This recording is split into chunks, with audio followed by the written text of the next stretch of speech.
আসসালামু আলাইকুম। জানি না এরপরে আবার কতবার টেক নিতে হবে। অনেকবার টেক নেওয়ার পরে এটা মনে হয় 7বার বা 8বারের সময় আমি আবার নতুন করে কথা বলা শুরু করলাম। যাই হোক, চালের গুঁড়ি নিয়ে নিয়েছিলাম, সাথে হালকা কুসুম গরম পানি। সেগুলোকে ভালো করে মিক্স করে নিয়েছি।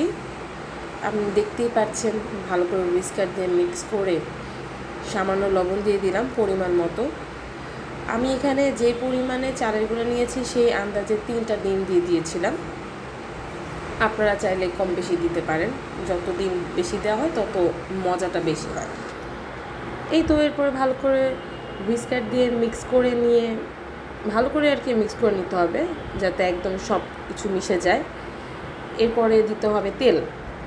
তেলটা এমনভাবে দিবে যাতে বোঝা যায় যে হালকা তেলটা উপরে ভেসে ওঠে আর কি। এটা এরপরে হচ্ছে আপনি চাইলে ব্রাশ করেও হচ্ছে কড়াইতে দিতে পারেন, অথবা ব্রাশ ছাড়াও দিতে পারেন। কিন্তু তেলের পরিমাণটা যদি ব্যালেন্স থাকে সেক্ষেত্রে ননস্টিক প্যানে ব্রাশ না করলেও সুন্দর মতো খোলাচা পিঠাটা হয়। তো এই আর কি, আবারও মিক্সিং করতে গিয়ে আমি অনেকক্ষণ মিক্স করে নিলাম। তারপরে প্যান গরম করে নিয়ে এই তো এটার মধ্যে ছড়িয়ে দিলাম। কিছুক্ষণ অপেক্ষা করেছি,